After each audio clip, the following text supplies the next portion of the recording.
Best JRPG Protagonist. There's a lot of videos, right? Talking about the best, role-playing game, the best game, and whatnot, right? But I felt there are too few videos, right, about Protagonist. Next one might be, best female character, right? The waifu list or whatever. But I feel that this is interesting, right? Because sometimes you can have a good protagonist, but you actually might have a bit of meh storyline or vice versa, right? Sometimes a game's story is not actually carried by the character itself, it's more the world around it, and sometimes it's just the actual gameplay, right? Like, for example, FF13, I think, has the best combat system in an FF game. Does it have the best storyline? No, I don't think so, right? So a protagonist is more on that part, right? I do like them, don't get me wrong, but I mean, it's like, the combat system isn't really concerned itself about if it's a good main character or not. That being said, of course, it is like 100 different JRPG games, so I picked 2 different lists here that already are existing, with, Tidus and Yuna and Chrono and so on, right? I think we can do them both, but I kind of wish the tier list could allow you to merge stuff, right, Because I can find, like, all these different characters in different tier lists, and if I could just merge everyone's tier list, we will have that, like, 800 choices there, right? We're doing 2 shorter ones now in this video, guys. Like the video, subscribe, press the like button, right? And then in the future, when I have more time, I'm doing the definite one, yeah. So we did a definite one with PlayStation last year, and that video takes hours, right? So I do want to make one with literally every, like, protagonist, but of course it takes like 8 hours to make the video, right? This one is more, I guess, the more popular one. Let's be honest here, I picked 2 tier lists now, and it's gonna be, Final Fantasy and Dragon Quest and Persona, right? We won't probably go into too much, like, complicated characters, right? But obviously, it is a lot more characters. But anyway, let's get started. But I just wanna point it out, this is the most popular characters, yeah. So, first of all, let's start with Cloud. Let's make it easy. Cloud, right? He's a good protagonist. He's probably an S-tier protagonist. Nah, I'm just kidding. He's A. I wouldn't say that Cloud is the best protagonist. I think Cloud is an interesting character. But this is what I mean, right? And why I want to make this video, because I like the video to speak. Because I think that, first and foremost, right, Sephiroth is the best character in Final Fantasy. Okay, so that, guys. I'm gonna go here now. Let me go over here and do this, like, I'm gonna trigger people now, guys. Sephiroth, Sephiroth, No, but seriously, right? Final Fantasy, in terms of best protagonist, I don't think it is Cloud, but I think Sephiroth is the best antagonist, right?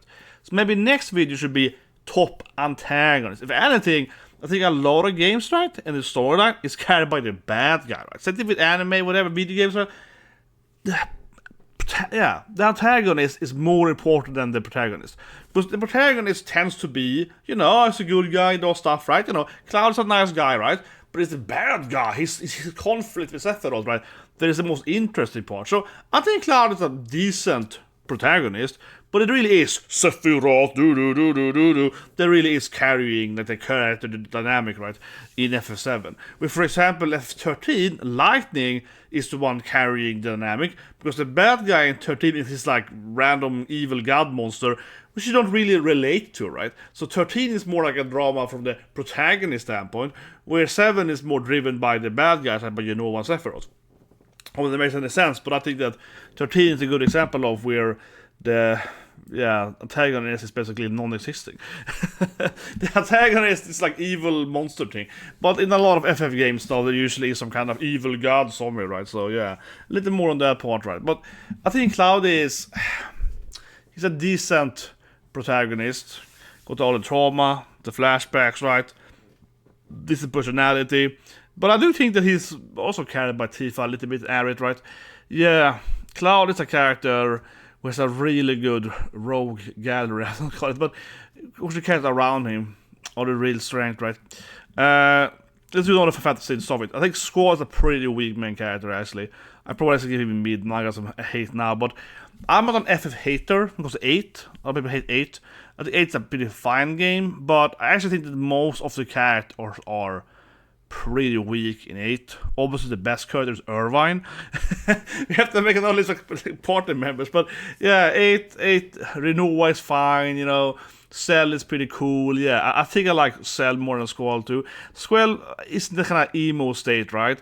Where Tetsuya Nomura was like, they all have to have these sad eyes and so on.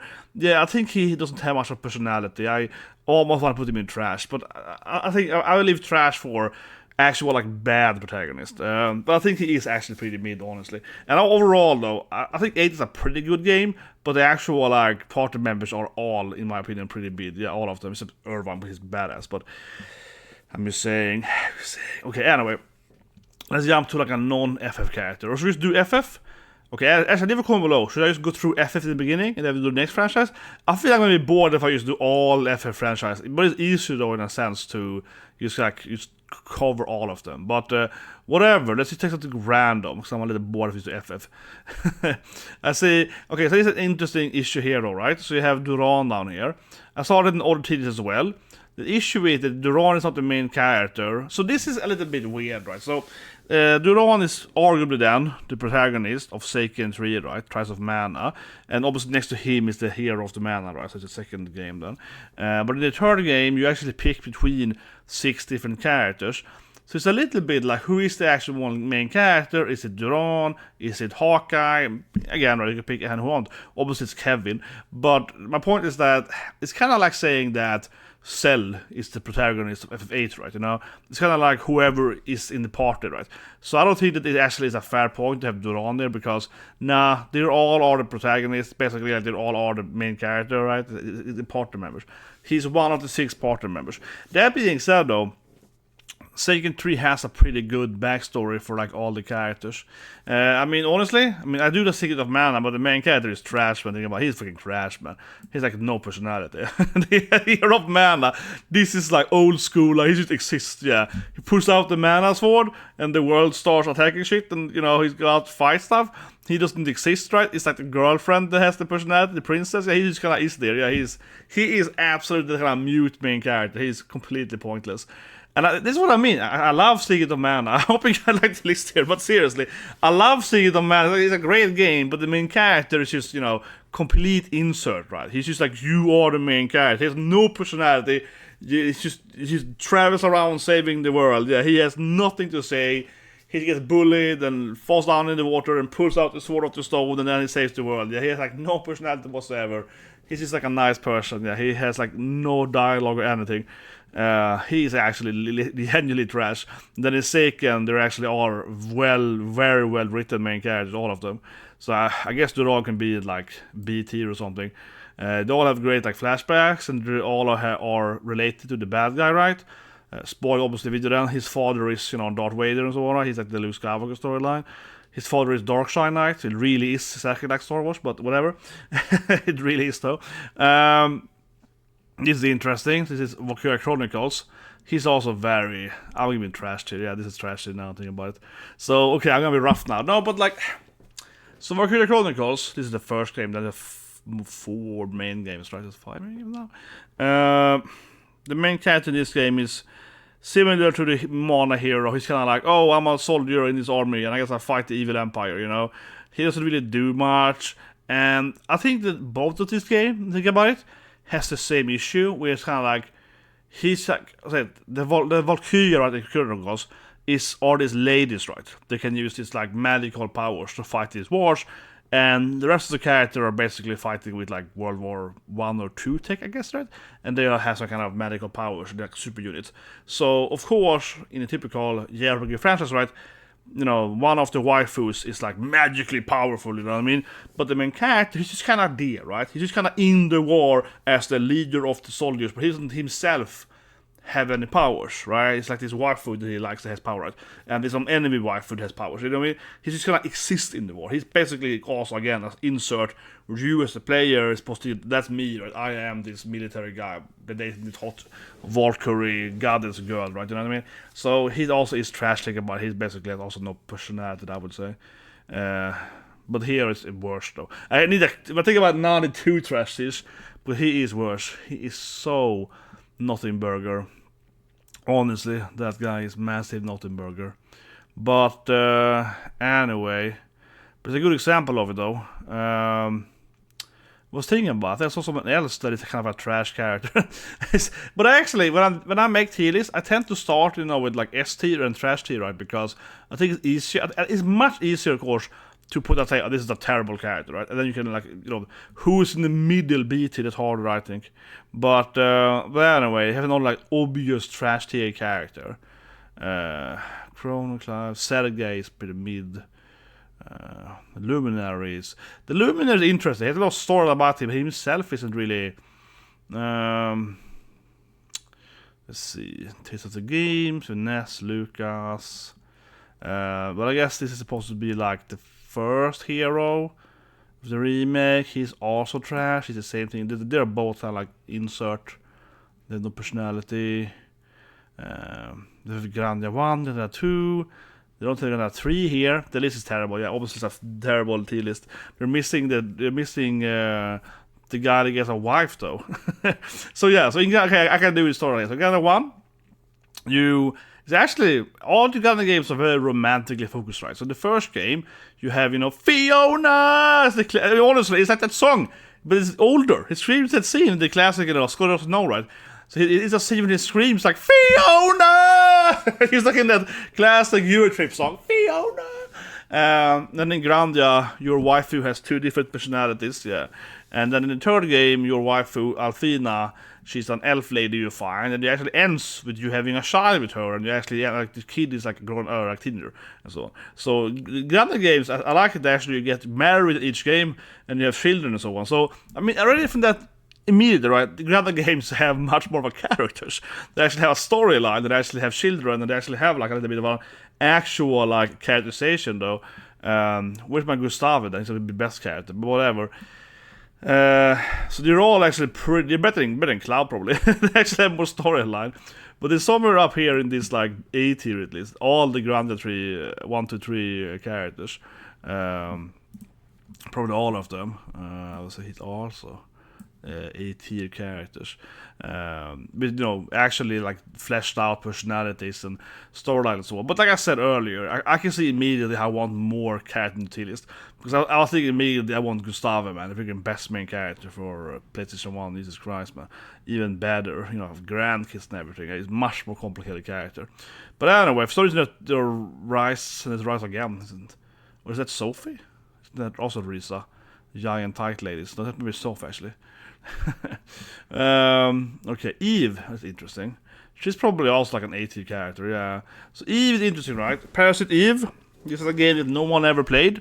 It is the most similar to Vagrant Story, combat stats wise. It's one of those like more interesting games. You're playing as a woman, and it takes place in New York in, I guess, like 90s. It's supposed to be 90s, I guess, right? And the enemies, of course, are like, it's very Resident Evil. It's very reminiscent of Resident Evil. It is a book first, though, the Resident Evil games.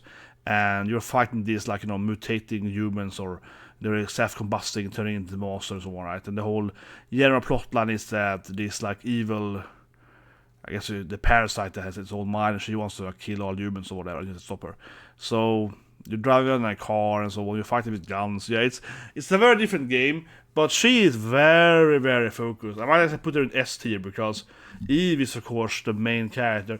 And this is the reason why I want to make this list, guys, right? I'm not done yet, but I think, to be very fair here, I think that Eve is actually the S tier so far, because she really carries the game on her shoulders, right? In FF7, Cloud, good character, but, Tifa's a character, Aer's a great character, right? I like Red and so on. That you have the assembly cast feeling, right? But in Parasite Eve, basically you're just playing Eve, right? She's a good character, and it's all around her, so it's a lot of focus on her as a main character. And again, she has to carry the whole game by herself, right? And the second thing is, of course, Vagrant Story. Think about Ashley. He's also a very good main character, very good protagonist. Same thing there. You're only playing as Ashley. It's a not a party game, and all the storyline, all the flashbacks, most of the lore is centered around Ashley, right? Except, of course, the bad guys, but like Sydney. But it's mostly around him and the main bad guy. So I think it's pretty obvious, right, why these kind of characters are more like focused than like the party member characters, certainly. So that's pretty easy, I think.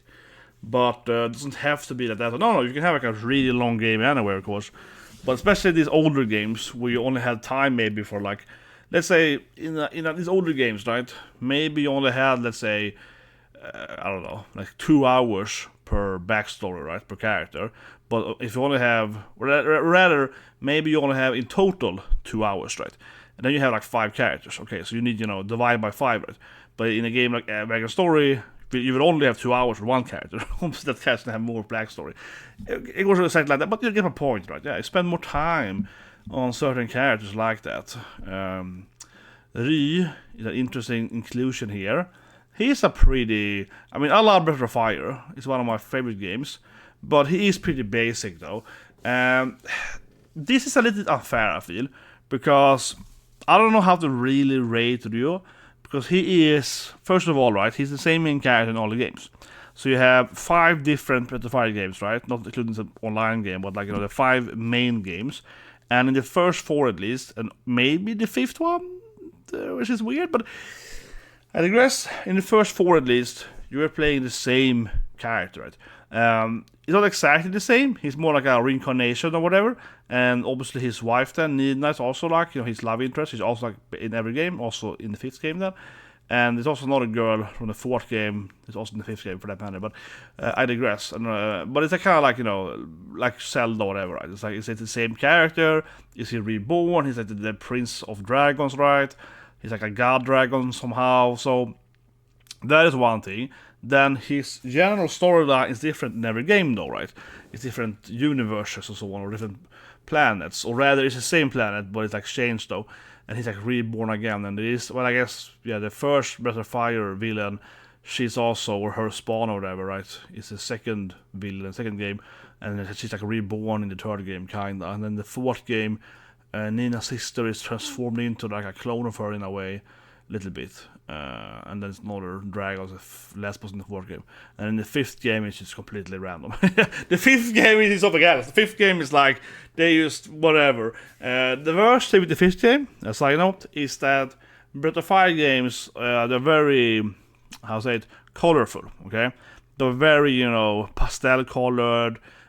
Sure, people die all the time and it's sad and so on, but it's very, very like strong colors, pink, yellow, green. It's very much like very vibrant world, right? The map and the levels and so on. And that's probably why I think everyone hated the 5th game. And I did too, in a lot of ways. Because the 5th game is like a kind of dungeon crawler, and it's like humanity's living in the caves or something, and everything's just dark and, it's just really weird. I think that's the biggest whiplash for the 5th game.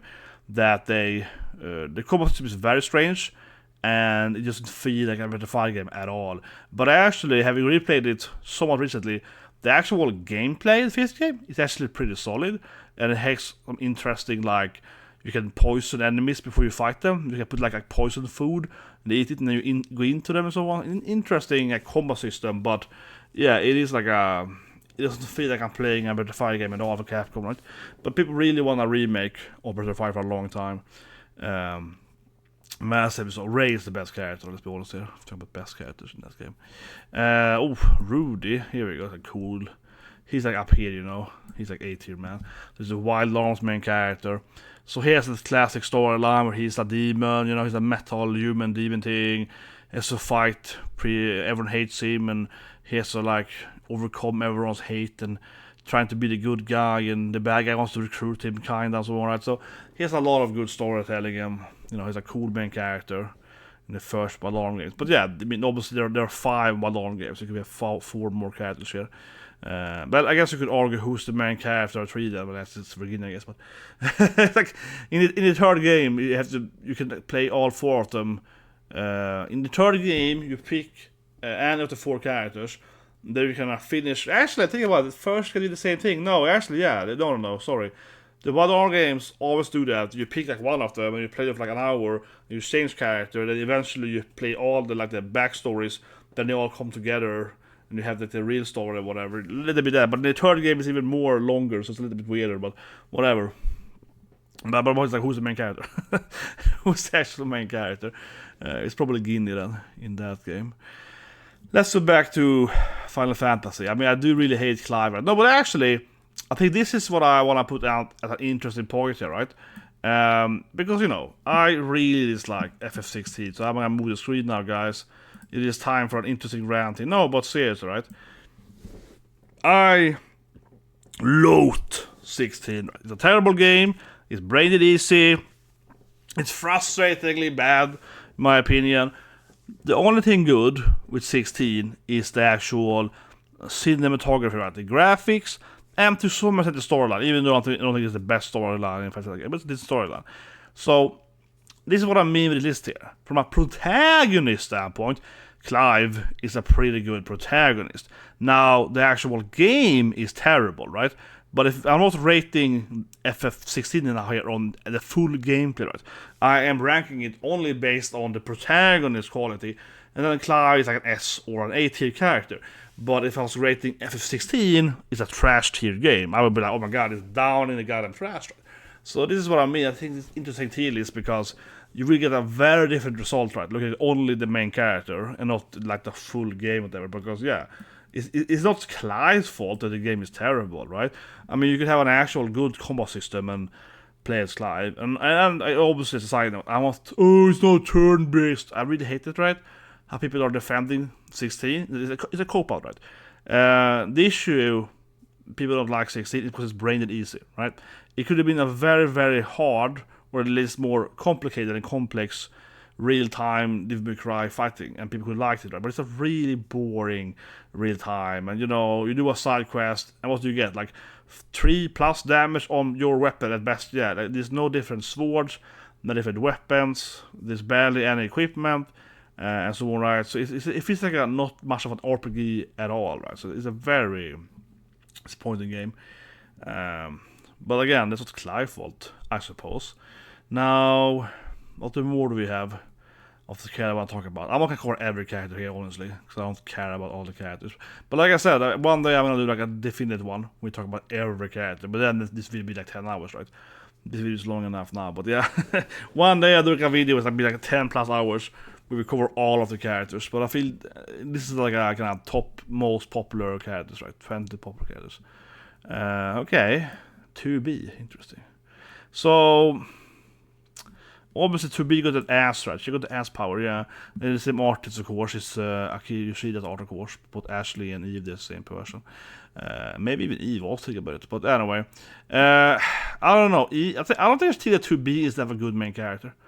I'm gonna be one of those guys. Oh god, I just hate that. Yeah, that ass is obviously, first and foremost, right? Ashley is pretty mid. I'm gonna be on with you guys. It's pretty mid, actually.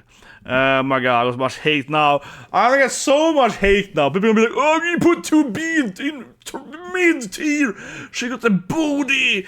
But yeah, be sure. She got the ass power, right? First of all, A2 is a better character than 2B, easily. She's both hotter and a better actual story character. But I think the 2B and 9S has a good storyline. But is 2B that good of a character? I have a figure of her on my desk at work, so maybe I should put her in S tier. But I think that is interesting because is she mid, is a good character? I think, again, Nier as a storyline, Nier Automata, and also, of course, Caden and so on in the first Nier, is again more about the storyline, right? Than necessarily the protagonist. That being said, she obviously has like a really good like character design and so on, right? Big booty, but how she looks and so on. And I think you have to value that. We're doing best protagonist here. It's both about her personality, the storyline they're in, the reactions, but also how they look, right? The actual visual representation, the aesthetics, how they're fighting, right? For example, I don't really rate these two Granda main characters really high on their how they look, but they have a better like personality, fleshed out personality that Cloud has, right? I would say, but they don't look that good, right? If they also have like the 2B visual design, big ass. No, but I mean actual. I mean, I'm trying to make a bad joke here, but obviously, I think the 2B and Kane and so on, and of course A2 the most that has fantastic, aesthetics, right? It's not about just her having large tits or whatever, right? This is about, how she looks, the mask, the outfit, how they're fighting, like with the cool flying swords and all that stuff, right? It's so much more than just like big ass or whatever, or obviously not. You see, it was Stellar Blade. I love Stellar Blade, and Eve, of course, looks great or whatever, but it's also the whole fighting, like jumping around, doing cool cart flips, throwing some swords out, doing some cool action scenes, right? it's more than just having like, oh, you can see your tits or whatever. You know, like, it's more about, you know, the whole thing. And that's why, of course, both even to be very attracted to, because a woman that's a badass fighting style, of course, is more attractive, right? Men actually want strong women, but they want, you know, strong women. They want women who can actually fight and so on. So no, she's somewhere up there. But I think that she's hold down a little bit, but her herself not being that interesting from an actual like personality standpoint, right? So I don't put her in S because no, I don't think she has the S personality traits. Aesthetically she's S tier, but yeah, she's probably even maybe mid in like personality. But like I said too, I think also in Nier, she's not even like the main character, right? You know, it's like A2 is arguably more the protagonist, or even 9S. Yeah, honestly, whew, that's true. If there's any character that's the protagonist, arguably it's probably the most 9S, right? Of course, he has the most storyline. A2 has the most lore by far. So A2 and, you know, also part of Kane and so on, she has the most like actual like fleshed out character, right? Especially in the lore, I mean, especially from the backside. But 9S has probably the most screen time. You know, that's a little bit, yeah, 2B is probably the least of those three characters in that game. So that's also been a little bit like, yeah, you know. But anyway, can't talk about my Nier all the time. What more do we have that we're talking about for reels? So we do have the heroes, the Luminaries, Chrono, of course. Where's my favorite character? Where's Marsh? That is FFT, right? I want FFTA, the worst person ever. That's Skulk and so on. Okay, so this is the wrong character. I don't see him. That's too bad. But okay, let's do... I guess he's like a really fleshed out character. I guess Rams has a lot of storylines. So I guess he's like up here somewhere, honestly. Because he's one of those characters that has like a lot of story. But the thing is that, okay, I don't see Fire Emblem in this list, but it's another one. So if we go to the RT list, I think we have here, come to later. This is basically just a bunch of Fire Emblem characters. No, there wasn't Luna actually, the other one. Okay, there's some of there. But this list here is like all the Fire Emblem characters, right? It's like all of them here. You have Altair as well. But no, I saw Lyn. She was down. There she is. Okay, Lyn. Okay, there's a few. Okay, there are a few Fire Emblem characters. But anyway, the point is that I do find it a little bit unfair, though, in some sense, to compare characters from like Fraught Mission, Fire Emblem, Tactics or whatever, right, Ogre Battle, to JRPGs, right? I mean, for me, it's two different genres, right? One is JRPG, the other one is TRPG, a tactical JRPG, you know? They're not the same genre in my opinion, right? I mean, they're obviously under the same umbrella of like role-playing games, but they have a very different gameplay systems, and not only in the combat-wise, but also in the structure of how you in the world map and so forth, right? And the thing is that a character of FFT, this game has like a really fleshed out, you know, political game, right? It's very, very different than the common, you know, like FF game. FFT is like, you know, it's a war and this thing and that thing and so on. It's obviously much better for that matter, but whatever. Yasumasu knows better workers, whatever. But I mean, it's like, you know, it's different fleshed out though. That being said though, now I don't see him, but I made a video about it actually a few years ago. I do really, really hate, love FFTA's main character, though, Marsh. Yeah. So he's like, he is clearly the bad guy, okay? So in that game, right, it's an isekai, okay? They're reading a book about evil eyes, which of course FFT takes that, right? And they get isekai into this like book world, right? And everyone in his family, like his best friend, his brother, his girlfriend, and so on, they all have like terrible lives in, you know, on Earth or whatever, right? And he's like, we have to go back. And no one wants to go back. His brother's in a wheelchair, like, oh, I can't walk in this world, brother. But it's not real. And you're basically going around in FFTA. And it's not a joke. In FFTA, you are the bad guy, okay? You're playing, it's Tactics, you know, it's a sequel to this game. And you are the bad guy. You are the bad guy, okay? FFTA, you're the bad guy. You are isekai, right? And suddenly everything is fine. Your brother can walk. Your girlfriend, her hair is not grey. She got a bead on her head. And also forth, right? And your best friend isn't like poor. He's like a bullied by all the people. He lives in the slum, basically. So suddenly in isekai world, everything is fine for everyone. So then you, as the main character, the whole storyline, FFT, is that you go around And you beat up everyone. You beat up your own brother. You're like, go back home, brother. Go back to Earth. He's like, I can't walk. Shut F up. You beat the crap out of him. Send him back to Earth. He's like, he's paralyzed again, right? You go to your girlfriend. She's like, oh, I'm not bullied here. I'm friends with the bunny girls. You beat the crap and send him back to Earth, you know. You're an albino again. It's like, it's an insane game. You are literally the bad guy. He's the worst protagonist ever. He's not in the list here. He's the worst person ever. He's the ultimate trash protagonist. You are so clearly the bad guy in that game. Everyone else is like, please, brother, I want to go back home. It's like, you're going back home now. And it doesn't make any sense, because also the main character, right? He keeps saying he also loves the new world better too. Yeah, he's like, oh, it's much better here. Yeah, like I got friends, I got my clan, my bros, you know. I got my Mogul guy, Mont Black. He's also in the 12th game and so on. He's also friends with Van, who's there. Well, no, that's Tidus. No, it's Van. Oh my god, they don't have Van here. He's a hated main character. It's not even in the list. He's on the list. I saw Van earlier. Here, he's there. So his friend the Moogle is in the same game as TA. But anyway, I just want to rant a bit about FFTA. I just love hating him so much, man. You're so clearly the bad guy. Anyway. Where were we? Okay, Tidus said, I like Tidus, okay? I like Tidus. I like the laugh scene. I love the I love the lesson, guys. What can I say? I like it. Okay. Maybe I was just too young playing the game. Ichigo's voice happening for that matter, yeah, and Vake Sorrow behind me, yeah. But when I, as a kid, played FF, or kid, but you know, as a teenager, I played FF10, I was like, I love this scene. He's like laughing, he's like, ha ha ha, with you now. I loved it, okay? I love that scene. I know people are saying so bad. It's so corny, but it's campy. It's Final Fantasy to be campy, okay? It's a beautiful scene. This poor, you know, like, kind of old, this religious girl that can barely walk outside, you know, forced to train in her summonings all her life. He's like, ha ha ha! It's awesome. No, but I think actually Tidus is a really good character. Great fleshed out character, interesting backstory and lore, and his father, and, you know, the rest of him and Aron and Jet and so on. It's all good. So I think Tidus is a really good character. It's really good.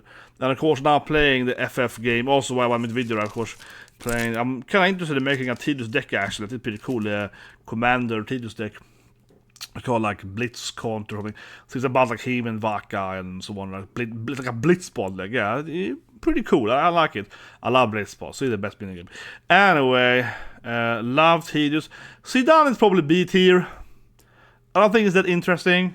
He got the ass grab on Garnet there. The only thing I always remember is Zidane is that classic scene, right? He's like, oh, a soft ass. Like, it's always gonna be that scene for him. You know, he's probably the only FF main character that like grabs some tushy. Yeah, I don't think it ever happened before. So they really wrote him as like, oh, he's like a cool thief guy, a little bit of an anti-hero, you know. But I think Zidane isn't that interesting.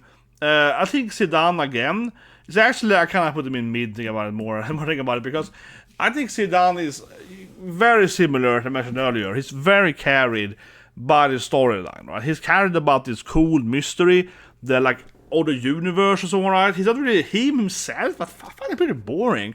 You know, I find him pretty lackluster, right? Obviously, the best character is Vivi. I keep saying it all the time, I love Vivi. I want to make like a Vivi deck in Magic for that matter, right? That's what I'm actually playing right now. I have 2 Vivis in that deck then, so I love Vivi, and I am really happy that I went back to play Magic right last week, and that Vivi is like the best new card, because I can play a Vivi deck, right? You know what I mean? I call it the Vivi deck, and I have 2 Vivis and a bunch of other blue-red cards, and it's a really fun deck. So Vivi is like the best new card in Magic, and that's great. Zidane is just terrible. No, actually, the one red Zidane's pretty good in the game, but whatever. Zidane, I feel it's pretty boring, you know. I cannot, but I think T9 is one of the best storylines, right? Again, it is carried about the general storyline. It is carried by Vivi the most, from a party character, right? And other ones, you know, I like Amaranth, okay? I'll say it again, I like Amaranth. Where's my Amaranth, okay? I like Amaranth, okay? Vivi and Amaranth, okay? I'm not the only guy that likes Amaranth, but I have a weak spot for assassin guys that, you know, become good or whatever. Yeah, I like him. He's a cool character. But and actually, BFX is pretty cool too. Yes, pretty cool waifu. But lastly, again, Kudya. Kudya's great. Oh, Kudya. Oh, he's a great character. I love Kudya. Love him. Also, like all the hen stuff with Kuya, no, but no. But Kuya is great, and his whole like gender ambiguity and everything. I love Kuya. He's a great character in so many ways. So again, right? I think 9 is carried by Kuya and Vivi, right, by far. Zidane it's kind of there, but I still think that FF9 is a very good game. It's like a Telltale game for me. Yeah, my god. But yeah, not really so much on Zidane's part, right? That being said, though, comparable, you should be very clear here, right? In FF8, I only like Irvine and Cell, you know what I mean? And Renoa is fine, yeah, but I don't like Squad that much. I don't care about Questies, I don't care about... Yeah, I don't care about right? But in 9, it's like, yeah, okay, Zidane is like, again, he's like, fine, I don't hate him, right? But I really like Vivi and so on, yeah. So in that game, it's more like, okay, some of the party members... Queen I like too, though, so... I also like Queen now, okay, get damn it. See, I can make another list, but I got a point. It's like, yeah, Zidane is like a weaker party member, where I feel Squall is actually probably a better party member than most of them. Yeah, F8 I think is weak. Whatever, weak sauce. I'm not rant too much about it. What's more interesting to rant about a bit? No, but okay, so Kingdom Hearts, Sora and so on. I don't want to touch that with it has to be super complicated. Do Ash, Red, okay, let's have Pokemon. He did trash, of course. He's obviously trash character. So, I mean, obviously I like Pokemon, right? I play Pokemon my life. I actually kind of like the new game. I know I'm not that, I guess, hardcore on the graphics. No, but I really did enjoy Scarlet and Violet. Was it filled with errors? Absolutely. The worst part for me, though, wasn't that it was... Yes, it lags a bit. Obviously, Game Freak and so on, right? Terrible code, obviously. I made a video about a few years ago, yeah, they can't code for a second. But anyway, the biggest issue except that was it was so empty, right? Probably because, again, the Tactician. So you enter an area, especially like the ground area, still the ground area, and it's like one Pokemon in like 1 mile. It's so empty, right? It's very, very empty, the open world. But I do think that they, well, maybe not they as Game Freak, but in theory, it should work. But obviously the main character, right? Red or Silver or whatever, they don't have any personality. They are purely just you as an insert, you as a character, and so obviously trash that. There's like no actual storyline about the main character, right? So he's even weaker than like the mana heroes, which are basically the same thing, right? Like you playing this world, yeah. So there's no actual character there whatsoever. But otherwise, Red, though, in the manga is actually pretty badass. But things that Ash, obviously, I look like Ash, though, right? But Ash and, so to speak, the character you are playing as are the same thing, right? Ash is his own character, right? Yeah. And then Red is actually a very good trainer in the manga, so and in the movie. This is a Red movie, which I recommend. It's great, yeah. About Red, not Ash, and he's like captures Mewtwo, so he's actually pretty good. Yeah, he fights Mewtwo and has sword, and he's like actually a competent trainer. It's also actually a really good movie. It's like a 4-episode OVA or like a 1 hour or half hour of that special movie thing with Red instead of he was the main character. Absolutely a blast. Definitely watch it. But anyway, obviously Ash then is like non-existing as a character, right? So we have, I think kind of the same thing with 8, right? So this is Dragon Quest 8, this is 7, 8, which is Gohan. He looks exactly like Gohan in Dragon Ball. Akira Toriyama, of course, made him. I don't find him very strong either. So I like 8, okay? 8's a great game. It's a very good game. But I don't really feel he has so much personality. And obviously Dragon Quest games are very much insert. You are the character, right? They're very much so. The mute character. But I think the Luminary has a much more personality. I think the Luminary is the 11th then, right? He is much more presented as like having a stronger personality bits, having a more Seiya feel in that game. He doesn't really play as, and you have the options on the course in dialogue, but I think he is presented more as a much more of a person, where in 8, it definitely is more the old school style, and I think the 7 is the same way too.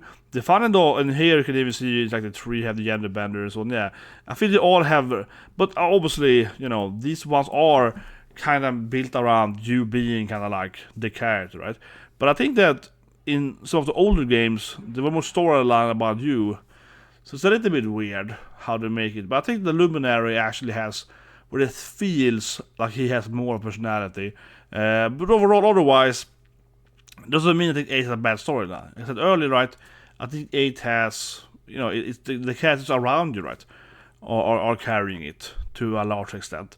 I think 11 has a better storyline though. I think 11 has a really good storyline. I'm a huge fan of Dragon Quest 11 especially. I mean, I like Dragon Quest a lot. I played the heroes and the side games, right, and I love Dragon Quest, but I think 11 actually is the best one. Genuinely, yeah. Like 11 is the best one, I think.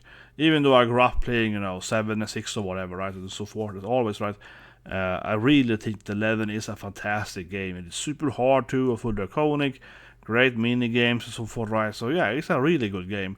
And 8 was great too. And obviously you have like 9 afterwards as well. But the thing is that 9 wasn't released to PlayStation.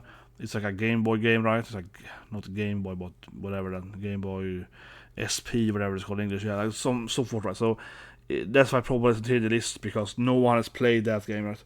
Basically. So yeah, for a lot of people, they basically have only played 8 and 11, right? Or maybe only 11. But that's kind of, 8 was like the first game that was released in Europe, I believe, because 7, I bought it on import time. So 7 was released in the US, but you had to buy it on import to get to Europe.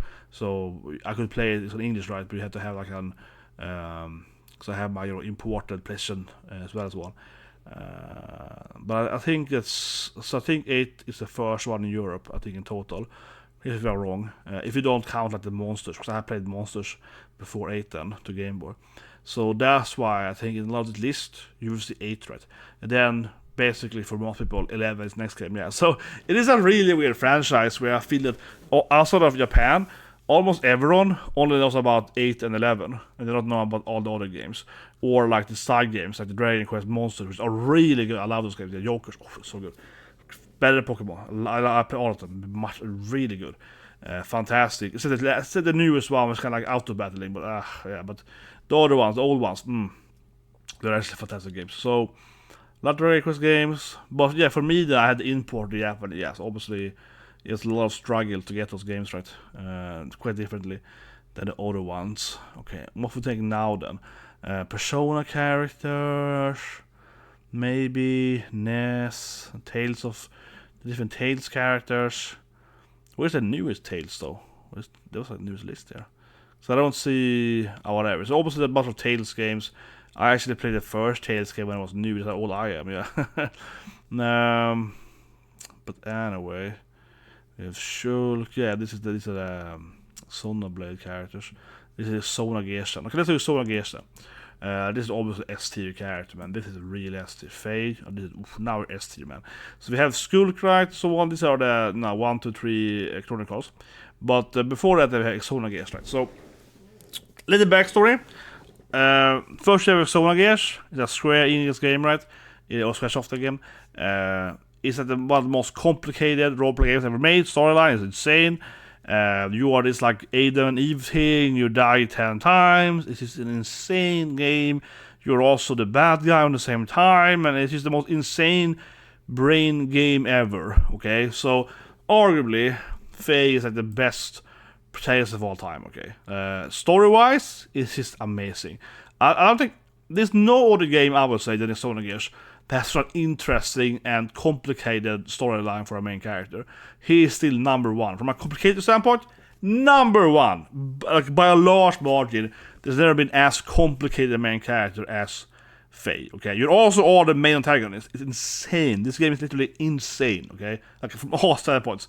And there's so much storyline and flashbacks, and you have died like 7 times. You have a daughter, but it's not your daughter. It's your old self that died, and your wife that died too. But you had a daughter. She's alive, so you save her. And she joins your party, and she knows you from your previous life. And then you have your enemy, and it's like your father is also back, and your mom is the main villain also. And it's the most complicated game ever. Okay. It is godlike, okay? Like, Fei is godlike. This is, like, so hard to play. It's like, I asked him for 10 hours to explain this game, man. Xenogears, Jesus Christ, man. One of the best games ever made. But on a story aspect, it's, like, the best game ever, okay? It's by none, okay? They arguably the best story ever written. Like, straight up. Like, seriously. Xenogears is arguably, I would say, the best game story of all time. Like I said that. That being said, though, the gameplay is weak. Okay, it's an okay combat system. You know what I mean? It lacks a little bit side content, right? Doesn't have that mini game, so on. It lacks a little bit that side stuff that we have in other games like FF games and so on. So as a total game, I don't think it is the best role-playing game ever made, or the best game to PlayStation 1. I don't think so at all. I think it has a VAGRANT STORY next to there, but actually it's a better game because the combat in VAGRANT STORY is really good. Okay, it's like the best combat to PlayStation 1, right? VAGRANT STORY is fantastic gameplay. So for example, so it's like as a total game, not the best one perhaps, but as purely on a storyline bit, and then protagonist bit, it's S tier, absolute S tier, absolute insane S tier. But again, maybe not perhaps on in a full team. But as I said earlier, if I was talking Xenogears, it's probably like an A tier or maybe even B tier, but it's probably like an A, like weak A as a full game, right? But purely like protagonist or storyline, absolute. It's like it's S plus tier. This is S tier when it comes to the protagonist. So honestly, he should have his own tier. Yeah, this is like I have to make another tier for this. He's such a good main character. It's like beyond how much better he actually is. I have to make another one here. I feel. This is they make two now? No. Same color though. Oh, I read that one. Oh, god damn it. That's what I wanted. Oh, stupid system. Oh, Jesus Christ. Yeah. Okay. No, but I was thinking about it. This deserves his own. This is such a fantastic game. I'm gonna give it his own. There we go. Or actually should be the... Oh, it froze. Oh, there you go. I crashed it now. It was like S tier. No, but seriously, this is actually it's unbelievably much better that storyline. But like I said, the game is probably on A tier because it's carried by its storyline so hard that it's just like that's true though. Yeah, it is carried by that by a large margin. And also for that matter, side of the daughter, right? She's also a missable character. I like that too. Yeah, you can miss the character. It's like Vincent. You don't even have to recruit your daughter. It's a whole content you can miss in that game. It's insane. I love that old school games. Like, oh, you missed the whole character part at 10 hours. Whatever, it's your fault. It's how games should be. Yeah, it's your fault. But then we got the Xona Chronicle cards, right? So this is number 3, and this is one, the Skulk as well. Probably, I guess, the one people seen because of Smash, right? They are pretty good. I mean, because I played them. Again, I think it's a game mostly more carried about the lore. Like you have the gods are fighting each other and you're playing on the god's body. One thing I really do like, though, in the Chrono games is that the whole, planet, right, isn't like a round sphere, but it's actually again the god, which is so big. So you're standing on the god's shoulder, and you can see his head or something, and it's like a forest inside of his shoulder or whatever, right? So you have this really weird, his fingers are up here, you can walk on them, and that means that you have this weird ceiling, maybe it's an ocean upside down because it's like the hand of the god and water in the hand, right? So you have a lake on top of a hand, so it's floating or whatever. I really like that in the game. But again, I don't think any of the main characters really carry that game. They exist in an interesting storyline, but they don't really themselves, I feel, do that much. So I think it very much is that Squall, Zidane. And this goes for all 3 of them, in my opinion. Yeah, all 3 of them. But that's kind of different with Fei, right? Because Xenogears, first of all, much better storyline, I would say, than any of the, sequels that, or whatever you call them, of the latest Sony games. But again, he is the main character in, he is involved in all the different story bits, where, correct me if I'm wrong here, but Skulk, for example, in the first game, he's kind of he's the hero that fights the god, in the end, right? But he's special, right? It's not that it actually makes him the main character. You are playing as him, you pick up the legendary sword or whatever, it's like the mana hero, but but I don't really feel that there's anything about him, really. There's no, you have the flashback when you're senpai, senior guy gets hurt or whatever, and then motivates him and so on, but it's not really like that you have, this like really complicated character you're playing as with all this backstory and lores and so on, right? He just kind of exists as the main character with some decent backstory. Again, I think that, Skulk and Dollar Tree then have a little more fleshed out character, right? Than, for example, the Manas or like, the Pokemon trainer you are, right? But they don't really, but they still kind of like, I'm just here to be the hero, right? Where, again, Xenogears is like, no. We can spend like 20-hour backstory on this guy. Yeah, it's so different. It's like, it's not even comparable. What more do we have? Tight Girl, Suikoden, of course. Interesting. That's not the other games, right? Only Suikoden 2, right? Because the other ones, you don't have the one next to it, at least. Okay, let's do something else. Sora, Kingdom Hearts characters. What should I take, guys? Persona games? Okay, Persona. So we do Joker then. He's the one that everyone knows. So I think Joker is interesting because he's obviously, in a sense, right, is also the insert character. He doesn't have too much personality. It's more about you are playing as Joker. You are the one going on dates, right? You are the one smashing the hot tilf and so on, right? You know what I mean? It's like kind of like, no. He's mostly an insert character. But I think that comparable to the heroes of Mana, whatever, right? Or Pokemon Trainer and so on, you have a lot of dialogue, of course, with Joker, or of course, Persona main characters. So it's not really the same thing because you are the protagonist, but you have so much dialogue and options that you pick. And it does have a little more personality. It does start with him, like, fighting the bad guy and so on. But I do think that all the Persona characters, though, are pretty... Oh, I'm gonna put them in trash, though, yeah, because they don't actually have much personality themselves. I think they are better than the Mana guys, but I think it is fair to say that same thing with the other Persona characters, I think so. Where is that character? I think it's my Persona, but whatever. I think they are kind of the same, the Persona characters, where, again, it's like a mute main character and you are the one talking to them, right? It's not much coming out of it, so it's just like you inserting yourself into it. Which, again, doesn't mean the storyline is bad, but from a protagonist standpoint, it doesn't mean that the protagonist does anything, so that you are the protagonist, right? I would say so, yes. Okay, is that also... Aren't they like the girl? Whatever, they're kind of the same, all of them. Yeah, I don't care, man. I'm like, already go to my trash here.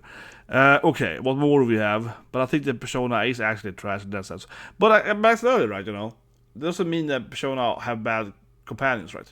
Obviously, it's like, obviously Queen's the best character, Makoto, so yeah, it's fine, It's a character by Futaba, so it's other characters that are the actual characters, right, around you, right, very much so. Okay, interesting. Sergei. Okay, this is an interesting character. So, Sergei, this is Chrono Cross, right? He's the main character in that game. He doesn't have that much personality either. Then he becomes a lynx and so on. That's interesting. You actually change his body, and he is like dead in the other universe. I actually do think that there is some good storyline about Sergei.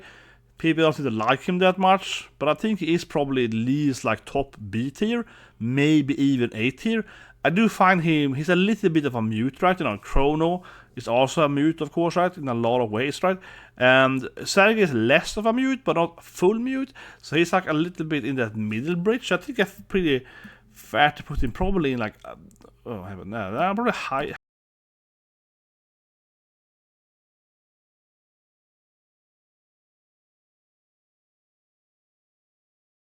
Let me put the button here. Okay, pull in it. Sorry. Yeah, that's what happened. It's like my hard drive disconnected. There we go. Sorry about that. Yeah, it's like my my hard drive died. Or it's red. It's like full or whatever.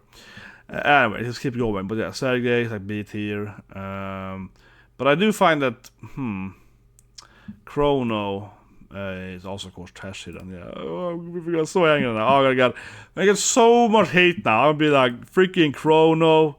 That's the wrong thing. Yeah, put Chrono in. He put Chrono in freaking trash tier. I'm gonna go over here now, rant a bit. Put Chrono in trash tier. Chrono in trash tier. Yeah, Chrono is trash, guys. See, he's trash, right? Is that Chrono Trigger? Great game. Chrono Trigger, one of the best games ever made, arguably the best game ever made. But Chrono is a goddamn mute, man. Chrono, he's just Son Goku hair, banana class style, right? Akira Toriyama style, and he exists there, right? Chrono has no personality. Chrono just, tags along on the journey, right? It's the other character, Luca, Robo, Frog, Magus are great characters. Chrono is a terrible character, right? And he's all almost is mute, but it's just like nothing. He's just a good mute guy, right? There are other characters that are mute, but you pick their options or whatever, right? And so forth, right? He's really presented as very, very generic. He's a good guy, yeah. There's like no backstory to him. There's no lore to Chrono. It's not like there's some special flashbacks or backstory about him, whatever. Because you can have a mute character. For example, Ry in Breath of Fire 2 has this like scene as a kid or whatever, right?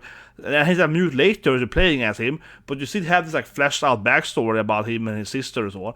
But Chrono doesn't have that. Chrono is a trashy main character. But he's trash here. The game is not great, but he is about the party, right? It's Robo and so on. Yeah, he just exists. Jesus Christ, man. No, Chrono is a terrible main character. He's so boring. Again, he himself is not much of a character, right? They need all the other characters around him to make a storyline.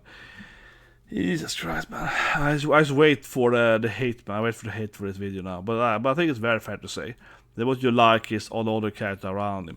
Then we have the main character of Rogue Galaxy, and that game's a great game. I haven't played in a while. But he's also he's like a mid character. He's like a fairly character around Zidane Squall level. Again, it's a hot M so chic to make that game better. No, but I think that the truth is, right, that actually protagonists are usually the lamest characters, right? Let's be honest there. Because Rogue Galaxy, another example, right? You have this like cool uncle pirate dude, right? So when you're playing that game, you meet up with this like, older experience, kind of a Han Solo guy, you're traveling in space. He's like, oh yeah, this guy's cool, he's like a scoundrel, oh yeah. Then you meet this hot Amazon chick, kind of like a Chrono Trigger, you have the hot, Stone Age chick, yeah. You meet this like bikini-clad, big-titted lady, right, with like a badass personality, and you obviously want to smash her, because she's hot and she's badass, right, and big muscles, whatever. So those characters are much more interesting. And then you have the protagonist that is kind of like, oh, I'm here. You know what I mean? Oh, I'm the good guy. Yeah, like you have the protagonist tends to be pretty weak. He's not trashed here because he has a little more personality than like Chrono and so on. But he's like mid. He's mid. Yeah, he just gotta exist right as the main character. And they tend to be how the main characters are. Honestly, right? Again, we look at someone like Fei has huge amounts of personality. Cloud and Tidus have more personality. Yeah, I do find that people tend to complain about JRPGs as the mute main character tends to be a common trope, I think people think, and so on. But I don't think it's true, even though I do have like 20 samples here. But I think it's more that, yes, it is a trope, because it does happen, but I think it's just certain games. Dragon Quest obviously do it all the time for so many years, but then it's also the oldest JRPG, and you can have that as a trope in itself. With other games, I feel it really depends on the franchise, right? Like in Grandia, for example, every character is very strong in Grandia. All the party members in Grandia, like your mom, yeah, if you ever play Grandia 3, your mom is party member, she's badass. Like seriously, in Grandia 3, you go on this adventure. I said it on the video, but I love Grandia 3 because in Grandia 3, you're like, oh mom, I'm gonna save your world with my new elf girlfriend. Her brother is evil, and we have to save the planet. It's time to go out and be heroes, right? And and the main character is like, I need to do it, mom, or else the world is doomed or whatever, right?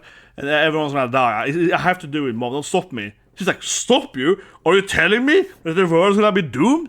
And you're like, yeah, mom. I hate to save the world. Well, I will join you then. It's like, wait, what? Well, of course I will join you. I'm a badass warrior lady. Like, I have to save the world. So mom joins your party, and she actually is like a badass warrior. It's hilarious, but I love how that is such a good scene, I think. It's a great scene. Because, how many games have you not played, right? Where the main character is like, but mom, I need to save the world with my new girlfriend, or else, blah, blah, right? And of course the path is like, oh yes, you're right, it has to be done. You have to abandon your school or whatever, and you have to go out and save the planet, right? But if you actually believe your child telling you that everyone will die if I don't, go out and, I don't know, punch this dragon, right? After defeat this dragon. Like, why wouldn't you join them? Yeah, why wouldn't you be like, you know what? I'm gonna also fight that dragon then, yeah. So I love how in that game, the mom is like, well, I am actually badass. I'm just gonna join you and fight the dragon with you because we have to defeat the dragon, right? So you're like, that actually makes so much sense. And then mom, because a boyfriend then starts doing stuff with that guy on the sideline in the campus. So it's really weird. That game is crazy. It's so mature. Yeah, so mature. Your mom gets like a new boyfriend and starts smashing and so on. Yeah, she wants to love with another guy and so on. It's super awkward, but I love it. It's so awkward. It's so awesome. She's the one that gets laid first. Yeah, it's ridiculously funny. But that's what I mean. That's why I have them in A tier, because they're actually like goddamn well-written games. But again, as a party member, right? That's S tier, yeah. Your mom is the goddamn S tier plus character. If anything. So you can see a bunch of FFT, Star Ocean. I mean, that's a pretty good game, though. I guess they put Star Ocean in like... But I don't feel there's also like, it's a good storyline. Yeah, I feel this is like a fairly Sergei level. I think it's probably fair for all of them. I think they're all kind of that level. Again, it's kind of like, we're in like an interesting storyline. We have some fleshed out characterization, but not the same. So I'm just saying it's kind of the Sergei level where it's like a little bit fleshed out, having a little bit fleshed out, but not massively. And we have a little bit personality, but not massively strong personality, right? I think they're kind of similar. Then we have... is that like supposed to be... I keep thinking that is Bayonetta in Bayonetta 3. Or I'm just really confused because they have the hair and the clothing in the third game. Honestly, I'm looking at it at the same time. I'm like, is that Bayonetta? Is that a role-playing game? Whatever. I don't know what the character is. I think it's Bayonetta. I keep thinking it, but it doesn't make any sense. What do we have more? We have the Tales games. We don't have my favorite game, the latest one. I really do like the game, yeah. And I do like the personality and like, Sundere waifu and so on. Yeah, she's good. I have Ichiban. Yeah, the Lost Odyssey. Oh, that's Shining Force. That's really interesting. Yeah, it's Shining Force, of course. First I was like, where's the character? It's Shining Force. I played, it's back in my brain somewhere. It's also probably like a generic, little bit personality, good guy. I think it's fairly probably over here, honestly. Shining Force main character. Yeah, he's almost trash tier, honestly. He's like trash tier or like a low mid tier because he's also very much like, I'm the good guy in this war that has to help people. But he's not like, he has a little bit personality, you know what I mean? He's not a complete insert character, but arguably he is. But maybe he actually is trash tier. Maybe I might be too nice now. He also is probably trash. He's probably somewhere here. Yeah. It's the same thing. I'm in the military. I'm the good guy in the military. I guess to save the planet. Yeah, it's kind of like that. I'm just part of it. But actually, I think in Shining Force is less obvious than in Chronicles, right? Because in Valkyria Chronicles, like I said earlier, you basically have the main character, then you have the real main character. You know what I mean? It's like in 33, right? You have like, here's this character, then you have Miel, which is the real main character, right? Like the woman is actually the real storyline, And I feel that in Shining Force, that doesn't really exist. It's not like you are still the main character. You don't have a party member who has a real storyline, you know what I mean? You are still playing as this guy, and it's not like his girlfriend is a god or something. So it's better than that game, but it's not like, yeah, but it's kind of the same thing, honestly, I guess. Arguably the same thing. Okay, he's kind of there. They have Dark Cloud. Also kind of like, I feel they're also pretty mid. I don't think the game has a very good story, honestly. Yeah, I think Dark Cloud is carried by its mechanics mostly. People really love that game, looking back to it, how you build your world and so on. That's another JRPG, right, that is carried, again, not by its storyline or its character, by its mechanics. But for example, with 13, which is very hard carried by its combats, right, that the main combat is very good. I think the dark games are more carried about, to some extent, combat, but it's more at the side content, you know what I mean? It's more at the content that isn't even like the fighting content, but it's like the mini game or like the crafting or whatever. It's carried by like the side content, yeah. So still a pretty good game, but maybe not like a strong protagonist in that game. I don't think so. What more do we have? Is that supposed to be Shining Force 3 then? So next to him, but that's probably, yeah, or like not Shining 4, but like Shining Tier? No, I'm a little bit unsure there, but that's probably Shining Tier, right?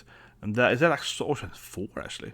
Some of the images I'm honestly to that, obviously, but like, I mean, like, that is Shining Force, I think, and then that's like, no, I mean, that's Tier, and that's like the 4th or 5th game of Shining, so yeah, I think so.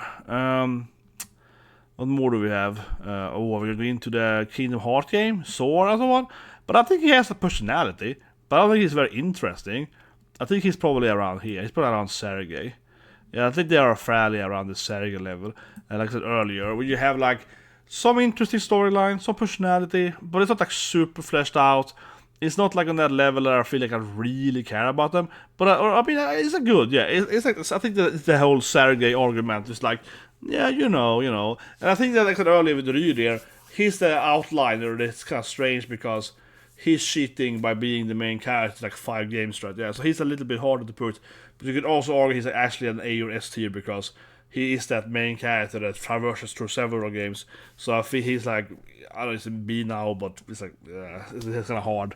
Because otherwise, I mean, Sergei is the perfect example of a B tier main character.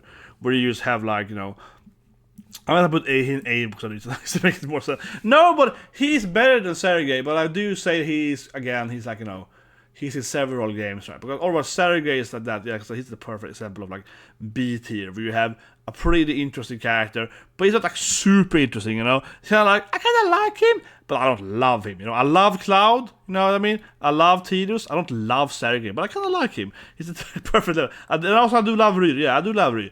Yeah, I don't feel that Ryu can be in the same level as Sergei. He's a better character, he's a better character, but I think he's cheating, because he's like 5 games, right? So he's a little bit cheating, but... And then also, that is the 4th game, and the 3rd game is the best graphics, but whatever. The design in the 3rd game is better. Now then, Ninokuni, Rysa, and obviously you have a lot of different Altair games. That is Sophie then. I wasn't unsure, but that's Rysa, that is Sophie. And is that... what is it called? Oh my god. I have to say that I'm not an uber expert on the Altair games, but I have played these games. I have played Sophie, and this is... Okay, so Yumiya is the newest one, the latest one. And this is the other one, like this story. No, it's like something like that. Why can't I remember what it's called now? This is the game that I haven't finished. Yeah, I will admit that. There are very few JRPG that I haven't played, but I haven't played all the Altair games. But these are also only the newest ones anyway. So yeah, it's like again popular ones, right? But I haven't played the older ones either. I started with like Rysa and Sophie and so on. So that's kind of where I also entered in that franchise, where I think that most people probably did. So yeah, I haven't played like the first 10 of Altair. That is one of my biggest holes. But in my defense, to my understanding, they're all kind of the same, right? Focus on alchemy stuff with different like alchemy systems and so on. So yeah, Yume is real time, I guess, though, and it's turn based like Sophia and so on. But otherwise. But I heard Yume is so easy too. I haven't actually played Yume yet. I was gonna play it for Switch 2 later this year. So I have to play it based on portable, and it didn't work that good on Switch 1. So I'll stop playing. Whatever, I digress. Rysa, but I kinda like her. But again, she's pretty mid though, almost. But she got big tights though, yeah. She got big tights. Sophie's pretty cute. I feel they all are kind of like, they're again, it's like, I kind of like them, but they're not really. The thing is that they lack, like a good storyline, right? They don't have like the deep storyline of like Sergei or whatever. They don't really have that like, oh my god, this is a great storyline. But they instead have more like a really fun, bubbly personality, right? Like I like her, it's a strong personality. I like Sophie, strong personality, but they don't have like a really interesting, like flashbacks or backstory or lore or whatever. And I think you need to have both, right, to be A tier. You need to be like a likable character like Rudy, but also have a good backstory, right? You need to have like maybe a likable character, but like a sad backstory. But you know what I mean? Something like that. You can't just have like a good personality. You need to also have a little bit of an actual storyline on the character, right? And I feel that's probably where I don't put them in the A tier, but they can B tier character. What more do we have? Fire Emblem characters, or that's not like, Yeah, she's basically the same level as the other ones. Dear, yeah, something like that. Now, Terra, and those games, Tales games. Lost Odyssey. Okay, so Suikoden. For some reason, it's only Suikoden 2.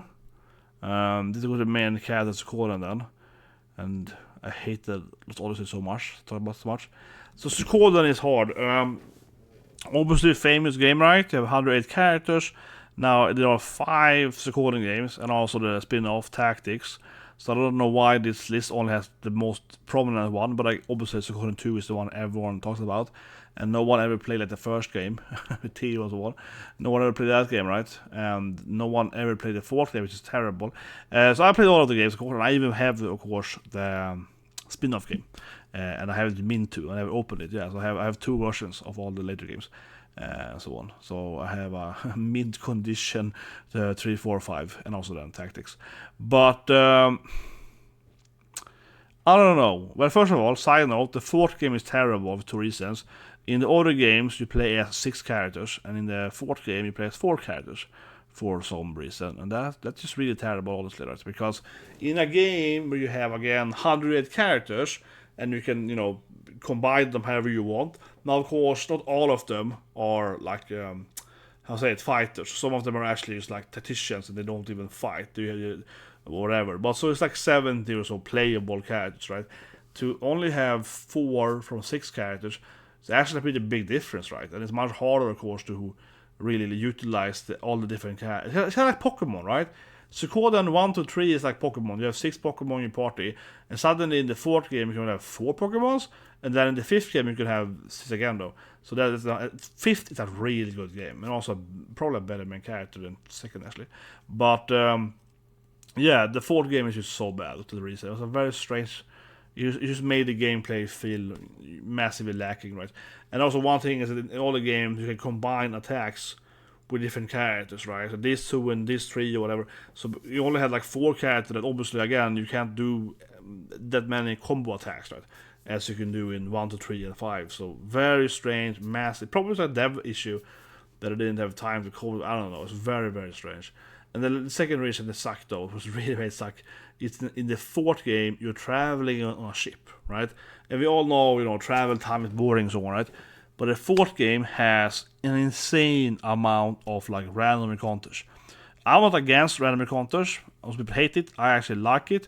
I don't think it's like the best thing ever, but I think in many games like Pokemon, I love it, because you don't have encounters on the road, right? You have it in the grass or whatever. That's probably where I like it the most. Where it's like certain areas you are safe or whatever, right? But in Suikoden 4, it's like you take like one step with the ship, and it's a random encounter. So it takes like, and I mean literally hours to travel between like 2 islands, because there's so many fights until you get there, like literally. Even if you one-shot the enemies immediately, because it's like, loading screen, fight, loading screen, loading screen, loading screen, loading screen. So it's the worst experience ever. So that game is absolute dog shit. But the older scoring games are like masterpieces, but the 4th game is like 6 out of 10. It's so bad. It's incredibly bad. Jesus Christ. And then, of course, the sequel, the Spirit sequel, is also 0 out of 10 game, 100 Heroes last year. Should you see it coming how bad the 4th game was. But it feels like this game here, like lightning in a bottle, right? It's like a lightning in a bottle. The 4th game is such an absolute trash tier, and also, of course, the 5th or 6th game. So, yeah, I felt that they would get lucky. But anyway, the main character is also a little bit of a guy. Also, not that much interesting character, right? He's also just kind of like there. He's just your insert, then you play these other characters, and there's so many other characters. But it's really like your friend, it's Luca. It's like your bro, he drives it. And it's Luke. I mean, Luke is not a character. It's one character named Luke, another character named Luke. And they're driving the storylines, and it's Joey, of course, your friend, that is driving the storyline, and your sister, also to some extent, and so on. And a bunch of other characters, right? And Suikoden naturally is a game where the main character has very little personality, and it's just you as the main character, because, you have like 107 other characters in your party, right? So it's very naturally you don't have much of personality.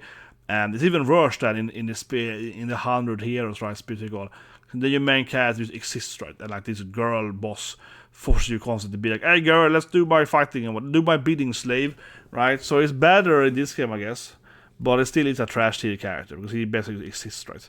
He basically is just there, yeah, and everyone else tells him what to do, right? It's like, I want you to fight the evil empire, okay, bros? Yeah, he's just an errand boy for everyone else, right? But it was much worse writing in the latest game. In the latest game, it's just more obnoxious.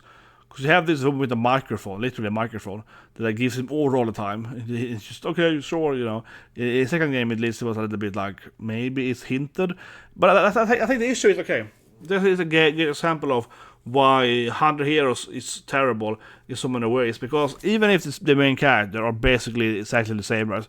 Like just existing there to get ordered by other characters, and there's so many other characters, at least in the second game, it's your sister, which is one of the main order pushes, right? And it's your best friend, which is his main, like, antagonist, right? It's your bestie. So you have this, like, personal drama with your best friend, and that is driving a lot of the storyline forward. Where in the sixth game then, right, the Spirit sequel, you as a main character has no actual, like, personality trait. There's nothing that actually connects you to the other characters. Then your father a few times, it's like a hero or something, but you yourself have no relationship, right, with the other characters. And then you meet this guy, that's supposed to be like your Joey, right? You do a mission with him in the beginning, but he's not your best friend. You met him like yesterday, and he doesn't actually even betray you or whatever. So that was a really weak way for them to try to make you have your own Joey. But Joey has less storyline than that guy who's called like Sei or whatever. Yeah, Sergey also, right? Yeah, his name's Sergey. But Joey has a much better backstory as being your best friend, right, as a kid, right? It's much easier. Yeah, it's like in 1 minute you have a better storyline than what 100 here has in 10 hours. It's ridiculous. But yeah, there's a big weakness there. But so that game is ultimate trash in every possible way. What more do we have? We have the Fire Emblem Heroes. Okay, that'll be interesting. Let's do them then. So we have Lynn. I like Lynn. She's a cool character, but I don't think she's amazing. She's probably like here mid tier. Where's my favorite? Where's Roy? Where's Mart? Lucida? But I think they all have like a pretty decent, like, oh, I'm a main character, I do good stuff, but they don't have like amazing fleshed out storylines. But it's a war games, but again, it doesn't compare to the FF games. No, the Fire Emblem games, I like Fire Emblem, right? But I love them, really. I love Fire Emblem. But it's like, you know, Byleth, right? Byleth is also like, I'm the chosen dragon daughter or son or something. Yeah, it's like whatever, right? Altir, oh, I'm the evil dragon, Crimson, transformed by other dragon thing. I am half good and half evil dragon, you know. She's like, I'm both a chaos dragon and a light dragon or something. Oh my god, you know. But it's a little bit like that. So you're very much a chosen one in those games. And in the older games, less of a chosen one, but you still didn't have that much like personality in those games. I think they have some personality, right? They have some storyline in the Fire Emblem games, tend to be, but they're not as complicated as or involved like the Masuma games, like your FFT, your Ogre Battle, Pet's Ogre. Those games have much more interesting, fleshed out world and lore building and so on. So like I think that, you know, it can't compare to, you know, the FFT. No. But I like Fire Emblem. But I think that it's mostly again a gameplay thing, right? Gameplay. I do like the data thing, you know, Persona game, yeah, so on. So it's mostly carried by the gameplay first and foremost, and also like in the other games, right? Of course. Left about 3 houses, right? Bernadotte, best character. Like they have really, or Petra, so yeah, really, you know, lovable, you know, like party members, right? Again, the main character tends to be pretty weak, right? It's the party members that make him better. But I do think they have a little bit good personality in most of those games, though. I think they have more personality like Zidane has. This is like, you know, this teeth guy, yeah. Whatever. We have the Tales games left. Okay, let's do I don't think that the Tales game to me are also a little bit more personality-wise. I'm gonna do them a little bit like this, of course, because I'm a little bit like whatever. But I think they're also going there kind of B tier. I do like the News game more though, but yeah. I think they kind of, you know, fit into this like kind of mid tier, yeah, or slightly better than mid, but yeah, I think they have the same reasoning there. They're, like you said, right, again, is that pretty interesting backstories. Not like super interesting backstories. Not super imposing personality. Again, it's mostly about the companions that drives it, right? So I think they're also in that B tier. All of them. I never liked Ness. This is weird kid thing. Mother is also obviously carried by having its weird character. So I think it's also fairly, and Lucas too. I think they're fairly like the trash tier characters. They explain why, right? New characters. Mario Paper Mario for some reason is in the list. He's obviously trashy. I don't care about that. He's Mario. He's generic as you call him, right? Lost Odyssey. Very complicated storyline, time traveling and so on. He's obviously similar to Fei. He's worse written in my opinion. Yeah, so this is kind of like a game where I feel it goes for. It is really similar to Fei, which like, oh, I have my several lives and so forth, right? So he's a very he's a good main character. It's a good main character, but like I said, I don't think it's as well written as Separate Xenogears. But it certainly is up there in A tier, maybe higher actually than some of the other A tier characters. But I probably start with him there. I think it's like, but it's also a little bit just like the other games with a lot of time traveling and so on. It's also the whole storyline. No, but I think it's like a fair. He's an A tier character. Yeah, that's an A tier. But similar to Fei, he's it's around him, right? So yeah, it's more like that. Then we have some more like Shining Force. Don't care about that too much. Star Ocean. Who cares? There's some character here. Oh, it's like Setsuna, but I don't care about either. Okay, let's do like Terra. Obviously, there's a lot of personality. I do like Terra. She's probably somewhere here with like Clair. I like her more than Clair and Ruder though. So. She's probably up here, right? Yeah, Terra is a strong character. But it's what I mean. Honestly, I don't get it, the whole trope thing. Well, I mean, I guess I kind of get it, because yes, especially Dragon Quest games, you have the mute main character. But in Final Fantasy games, which are the most popular JRPGs, they're not mute, right? Terra has a lot of sass to her. Terra has a lot of personality. And obviously Locke and so on, there's a lot of storyline there with the characters and dialogue. So this whole like the mute protagonists are mostly in like the Dragon Quest games and Pokemon and so on, right? In those franchises, and then in some other JRPGs. But yeah, I actually think the majority don't have that. The majority of JRPG characters or the main character aren't mute or doesn't speak or whatever. Not at all. And I don't know. Terra is that. Obviously, I love Lightning. She's one of the best characters. I like Lightning more than. Lightning, I think, is a very strong character, right? She's A tier. I put her maybe in A S tier. I like her more than Cloud actually. That's true. She's an S tier character. Can put her up there. So Lightning, I think, is a very good character in a lot of ways. First of all, let me defend Lightning. Okay, I'm gonna like, oh yeah, Lightning is the best character. No, but seriously, I think Lightning is the best FF. The best, actually spelling Eve though. Yeah, I put her higher in Eve. I think it's like that. So Lightning is, I think, the best fantasy main character. The thing is that I think people dislike her, not because anything with her actually, but the actual game, right? This is the protagonist tier list, and Lightning is like Cloud with boobs and a better writing, but she's like a better Cloud, right? I love how she raises hope with the whole Sarah, her and Snow, and so on. Her dialogue and her actions are really interesting and really well written. The problem with her is the lack of an antagonist, right?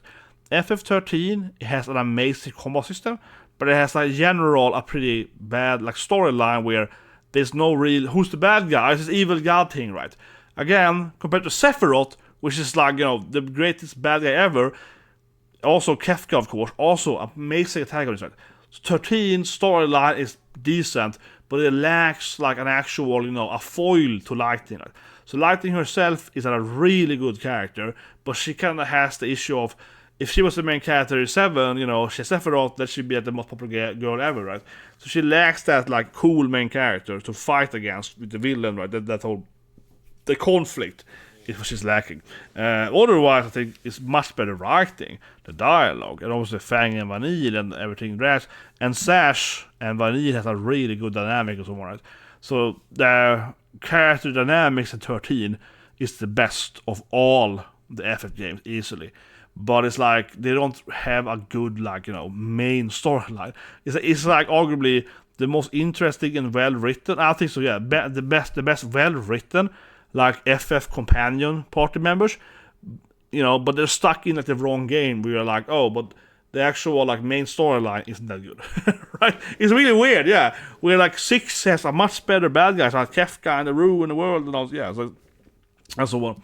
So it's an interesting issue, but again, like I said earlier, making this list right, we're thinking about the characters here, not the full game, right? Because if we talk about storyline, yeah, obviously, like, for example, let's say another somewhere, well, Zidane, for example, yeah, obviously FF9 has a better storyline than FF13, like, absolutely it has much better storyline. But I don't think that Zidane, again, is a very good character, right? So I think this is very fair, I think it's very accurate, but it's like, you know, comparable to, like, the characters themselves, yeah. So that's the whole reason I made the list here. It's why I put lightning on the top, man. I even have lightning on the top. I don't really care about the other characters left here, except of course, you knew I'm gonna have it, my man, Ichiban. Oh my god. You're coming to the list here, right? We got the AT listing with all the characters, and then we're getting up to Ichiban, you know, left for man, no, but Ichiban is SS tier, guys. It is unbelievable how good Ichiban is. Like I love Ichiban so much, right? I like Yakuza games. He's the new main character, right? After Kiryu, the dragon is the one coming into the 7th Yakuza, like a dragon, and he's just a lovable character. Like Ichiban is easily the most lovable protagonist ever. Like, seriously. Not just in role-playing games, but I never played a game. I played, like, you know, like 5,000 games or whatever, right? I have never played such a goddamn likable main character as Ichiban. He's just a lovable main character. It's incredible how much I love him. And he just makes every scene so great. And everything with his like, acting, his personality, every scene is just fantastic, right?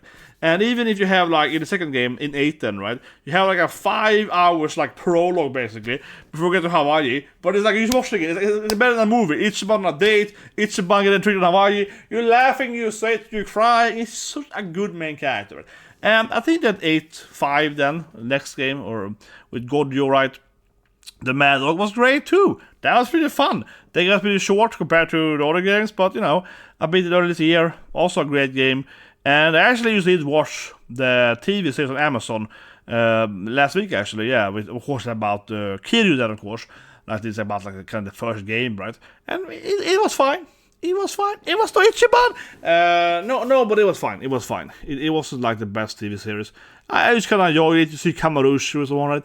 But Ichiban is, like, this unbelievable, I think, best character. He's so funny, man. He's so funny. It's so a likable character.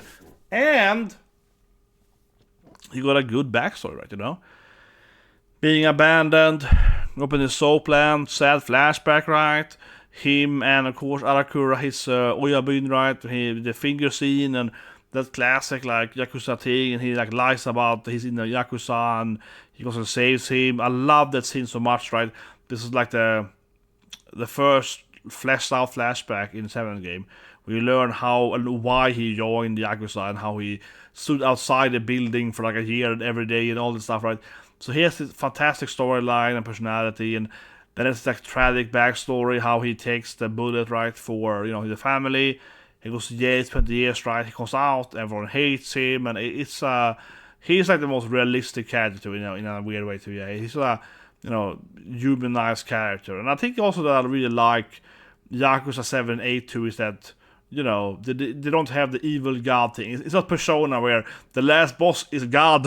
Somehow the last boss is God of mentality or something. No, but it's like, you know, he fights corrupt politicians and so on, but it feels so much more down to earth too, even though he's like the craziest, campiest guy ever. So he's fantastic, and the whole cast is great though. But he is like the best main character ever from a likable standpoint. He's insane, man. Love my Ichiban. He's the best character of all time, man. But also, like I said, I think it's important that he has a good storyline too. You know, good storyline, good backstories. Has like several really good flashbacks, and then he has this whole mom thing in the next game, which is a little weaker than the first game with him though. But you know, he still has like an actual well-written storyline really interesting dynamic with all the characters and so on, right? So no, he's a great character, and I like how they kind of took his personality or kind of how they wrote him and infused into Godyo, right? Because I think that the Yakuza game also is really, really enjoyable game. It is actually probably the best game I've played so far that beaten. I am playing Harder Defense still because the game takes forever, but from like a shorter game experience, it's only about 34, maybe 30 to 40 hours. The sequel then with Godyo is a much shorter game, but it's absolutely worth your money. It's really enjoyable. All the side quests, picking up especially the weird the bachelor, the Yakuza bachelor scene. I'm not gonna spoil it, but there are 5 like idol girls you can recruit to your ship then, and it's so hilarious. As a side note though, one thing I really, really enjoyed in the spin-off, in the pirate game, is that normally, right, you have a lot of mini games in Yakuza games, like in normal JRPGs, a lot of mini games. But in that game, it makes so much more sense too, because you're like in Suikoden, right? You're getting like 50 or whatever members to your ship. So by doing all the side quests, like every side quest basically gives you a new character to have on the ship, right? So you have so many side quests, but it feels even more like rewarding than normally, right? Because in the other Yakuza games, yes, you have a lot of side quests, but it's kind of like, why am I doing them? And I guess I get like some money, I guess maybe some weapon, you know what I mean? It doesn't feel like I need to go and do the Mario Kart spin-off, like the Dragon Kart kind of parody thing, which is fine, but I don't feel like I need to do that, right? Or I need to do this food thing or whatever, or karaoke or something. But in the pirate game, it's like, well, if I do this thing, then I get this new crew member, right? By doing this quest, this woman that owns the shop will join and so on. So that feels also a lot more meaningful to all the side quests. So that's really good in that game. But it is much shorter, and I really, really recommend it because it is... the only issue almost with his games are they're very long, 100 plus. If you want to do everything in those games, it takes easily 100 hours. If you do all the quests and so on, absolutely. But in Godyo it's like 30 hours, maybe 40 if you do a lot of everything. But I think I got it in 30-something hours, almost all the achievements, I think. Something like that, maybe 2, yeah. But whatever. That's on this list. I don't really care about all the cats down there. Some Personas Roasting game. I'm sorry, the fourth game. That is this list, guys. Of course, Ichiban is the best character. Really love him. Fei is the most complicated storyline. Ashley is a great character. I compared the game to Silent Hill 2, right? Very similar storyline, so on. It's a very strong main character. Lightning is probably the best FF character from main setup. But Eve again carries the game, right? Rams FFT, interesting. But it is a Masuma game though, and I think that Tex Ogre obviously has a better storyline though, which also should be in the list. So again, this is just like the most popular character list that I could find, right? There are some other lesser known characters from the same author from Masumi that are definitely better. So it's a little bit like that. And obviously 2B is interesting because I think it's more, A2 is alright. Cloud, of course, Tidus, Terra. This is kind of what you expect it to be, right? Rudy, Clive, kind of A-tiering. Garanda characters. Then you kind of have the mid-tier. Yeah, the mid guys. And then obviously the trash guys are kind of the nonsense characters. They kind of don't do anything. This kind of exist. But it's not like hate tier though. No, in this list here, and I think that's just how it is, right? Because this is like, again, this is like the most, 30 most popular characters kind of voted or whatever I think I could find, right? If I usually did like every JRPG character, right? If you did like all 1,000 of them, then you would have also a lot of them that are actually straight up bad, right? That are worse than trash. So you kind of like, you hate them, yeah. You wish they would never existed, yeah. Like they have, but I do think though, overall though, there is less of that in gaming compared to like, for example, an anime or a movie or whatever, right? And it's probably because, when you're playing a game, the bottom tier, like here then, like a Pokemon trainer, right, are basically just like, this has no personality, and you do everything, right? And the characters say anything, you just mute, and they say nothing, there's no dialogue, and there's no backstory for them, or no fleshing out the lore or whatever. They just exist as you in the game, but like Pokemon, obviously, again, best of that. This is just you, if you were born in this world, right?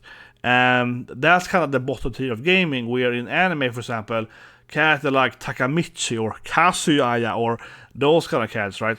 They're obviously different because they're kind of like, this is the main character and they have to do something in their own, storyline. You're not playing as them, and they're so hatefully bad characters, right? So obviously I Rent a Girlfriend coming out 2 weeks from now. I haven't seen it in the first season, but I have to watch that Kazuya Water Seed, right? So those are like main characters that are so bad you hate them. But so I it's true. The worst video game main characters are kind of like Pokemon Trainer, where it really is like you are just existing in this world, and there's nothing else there. Because I mean, you can still have like DQ8 Gohan. Where like Gohan clone guy has a little bit personality, but you can still have that, right, and still be somewhat the main character. Luminary again, actually, I think actually is pretty decent. I think Luminary actually has a little more personality.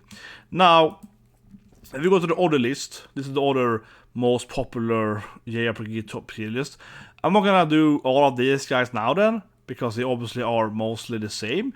But this has a little bit different characters. So let's see if I see something else that I haven't seen in the other list. They're very, very similar, right? You see that it's like Skulk and Fei, Barrix, Exona, Sega, instead of the have. Then you have all the second characters, and then you have the Mart and so on. But it is something that I haven't seen in the other one. That's DQ9. Oh, that is the character from. This is the Suikoden 5 main character. He is better than the Suikoden 2 main character. He's less of an insert U. Yeah, he's more of a personality actually, so he would be in B tier. Because the March, well, I guess Mart also would be like a typical B tier guy, right? Yeah, it would be in B tier. What more do we have? Hero Mana, what can we see? Oh, this is the Dirk. That's a fourth guy. He's trash. He actually has a little more personality though, so he also probably will be in the little middle. This is the fourth recording game. He got the Punishment of Rune. The self-damaging thing. Oh, here's a good character. Okay, so I don't know why they have 8 of them, but this is actually a really valid point. I was thinking about it earlier when I expected more game. This is Throne. This is actually a really good character. So this is, of course, Octopath Traveler 2 then, right? And I think that we see some other Octopath Traveler characters. Yeah, there's Agne and so on, right? For example. So if we go up there, that is Agne, for example, right? So I'm not going to go into, of course, all 8 of them here. In this list here, this is, again, like the most popular JRPG protagonists, right? And they have taken, like, as you saw also with Seiken, all 6 of them in Seiken. All 8 of them in Octopath Traveler, right? So Octopath Traveler 2 and 1, of course, you have 8 main characters, right? Obviously. Because they're called Octopath, right? Octa means 8 in Greek and so on. So, yeah, okay. So you have 8 characters, where, for example, that Agni and Tron are 2 of the possible 8, then, right? But overall, ignoring, I'm saying, overall rate them, right? I think they're 8 here. Yeah, absolutely. I really think that Octopath Traveler is a fantastic game. I gave it a 10 out of 10, right? In my review of the second game, for example. It's an amazing game. I played Tron actually as my first main character. You pick who you start as, and she is basically your eyes then, right, in the beginning. But then you recruit all the characters, and it doesn't really matter, I think, in the game. Correct me if I'm wrong here, but I don't think it actually matters at all who you start playing as when you play Octopath Traveler. It is no different end boss or whatever. Not at all. It does matter, of course, from a gameplay standpoint, because each character has their own class, right? And then you pick up some other character, and you have some other side classes, etc. So, of course, it matters like where you start in the game world. So, Octopath Traveler is also really replayable, because, like, well, if you replay the game and you start as, like, I'm gonna spoil it now, but if you start down as the samurai guy, you will be in, like, the other continent, in, like, the southwestern world. But if you start as Osaka, you start in, like, this island in, like, the middle of the world. So who you can travel to, who you can pick up as your number 2 and 3 and 4, so right, definitely is very important where you start, right, so to speak, and so on. So it has high, like, replayability. I mean, when you get a new character, you can first, like, play their backstory if you want to see who they are and so on, which I think is really great. But anyway, it's overall, they're all really fleshed out, I think. They all have like good backstories. They all have interesting like motivations and so on, right? They all have like their own, enemies, right? They all have all 8 of them have their own antagonists, right? Like all of them have like, this guy killed my dad, I have to get revenge, And it is similar to Seiken, of course, in that sense. Absolutely, yeah. They have all like, you killed my mom and so on, right? But overall, it makes it a really good like role-playing game. So I do think that this is like an A-tier kind of general thing then, but obviously we can go into all of them, but you get my point. They're like A-tiering it in that game. Absolutely. There's some other character here. I don't know what Vaughn was. Yeah, the other one, I guess it was not popular enough to be in top 20, 30, whatever, but you have like Noctis and Vaughn and so on. Obviously Vaughn has got a trash tier, but Noctis is like mid-tier. No, the thing is that this is a terrible how this works, right? So I have said this for years, but Vaughn isn't the protagonist of FF12, so it doesn't make any sense to have him here. And I understand people misunderstand this thing, but he isn't the actual protagonist. I mean it literally. So yes, his perspective in part of the game, right? But the thing is that the game actually starts with the perspective of Ashe, right? Ashe, the princess of Damacia. She's the actual like protagonist in the beginning of the game, and then you kind of start playing as Vaughn instead, right? And then you meet up with like Baldur and Fran and Penelope and so on, right? And then later you get Ashe back into the party, or rather, the game starts the cutscenes out from her eyes, her marriage, her being attacked, right? So the game is like her eyes first, then it's Vaughn's eye, and it's a little bit like, I guess, the Baldur and so on, right? And then it's kind of her again. And after you get Ashe back, it's only and Bash a bit, yeah. But the best thing is only like her eyes, you actually live through the world, right? And Vaughn and Penelope is kind of in the party, you know what I mean? So it's really weird in that sense, because it really is like he's just kind of in the party, and I guess he's arguably is the POW then, he's the insert, but it's really all about her, right? And she's the real main character, and she's the one taking all the actions, and as soon as you unlock her in the party, I think it's important to point out there, you can play as her. You don't have to play as Vaughn anymore. Like you can play as whoever you want as the leading character, the leading man, right? And she clearly is the one you actually experience the world as, right? It's her struggles, it's her journey. So it's a really weird thing to even have him as the main character in that sense. And it doesn't even start with his perspective either. So it's really weird. But I guess he's kind of like he's the Tidus of the game kind of thing. I think people kind of see him as he's the blonde guy that in the game, he's the main character, but not really. And also Bash has more storyline too, so it is really weird. But I do think he's kind of trash though, I guess, in any way, because the worst part of 12, and I really love Fab, I mean the game is fantastic, but just with the console companions, the worst part is that Vaughn is actually probably Penelope. So you have Penelope. So you have like two characters in the game. You have one guy and one woman, right? And they're both like inserts, right? You have the blonde guy and the blonde girl, and both of them are kind of like, oh, I have not much of personality. I'm just kind of in the party, right? So you both have like, this is supposed to be the gamer, you know what I mean? It's do like in Fire Emblem, where you have, like, I could play either as a man or a woman, yeah, because that's kind of how they feel. It's like, honestly, if they would make 12 today, maybe they would just have like a pick your gender thing, because that is a weird thing with 12, honestly. That is honestly the worst thing with 12, I think, when it comes to the storylines and all that, is that you have basically two characters that are kind of like a gender swap. Yeah, you have, blonde Van and, male Van, I mean, and female Van, right? Because his best friend, right, she's just him again. They do have a little bit different personality, and I'm being a little bit harsh here. They do have a little bit different take on, what they feel or whatever. But overall, they are mostly like an insert character, right? So it's kind of like, why do we have two of those? Right? In a party of 6, yeah. You all have 6 playable characters, and they both fulfill the same role. So I do get people kind of like him, because they feel it's kind of redundancy, but I think it's mostly that. If they didn't have the girl also being basically, oh, I'm a noob out on an adventure, and he's also, oh, I'm a noob too, Yeah, if they have both of them, I think the game would be better received. But I still think it's one of the best games ever made, though. And I don't dislike them, but they are kind of like mid or trash, because yeah, you kind of ignore them, but it really is like when the other characters are so good, right? It's like Ash a great character, Batir is also a great character, so Fran of course, obviously, Bunny Chicks, yeah. So it's very much carried by the other characters, just like, you know, I think in a lot of course companion games. That being said though, I actually don't think that, you know, the Fire Emblem, I do think she's kind of mid though. Yeah, she's kind of mid. The Alti, they're kind of mid, yeah. Colgate Dragon, yeah.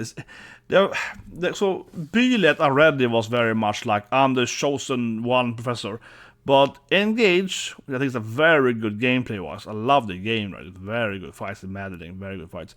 But yeah, it's a little bit too much like, everyone's like, you're the chosen dragon lady. Yeah, okay, fine. Yeah, it's a little bit like that. And they have a little bit interesting storyline with Mom later, even though I kind of predicted it. Yeah, it was a predictable twist. The Byleth part was better. Similar twist actually in those games, but a better twist in Three Houses. With of course Mommy, Grandma. Yeah, Rhea has had a better story. Yeah, I think Fire Emblem is also carried better by Rhea. Where in Engage, the other character on that interest, the twist. Evil Mom in the end is interesting, kind of. It's not evil, but she's like corrupted or whatever.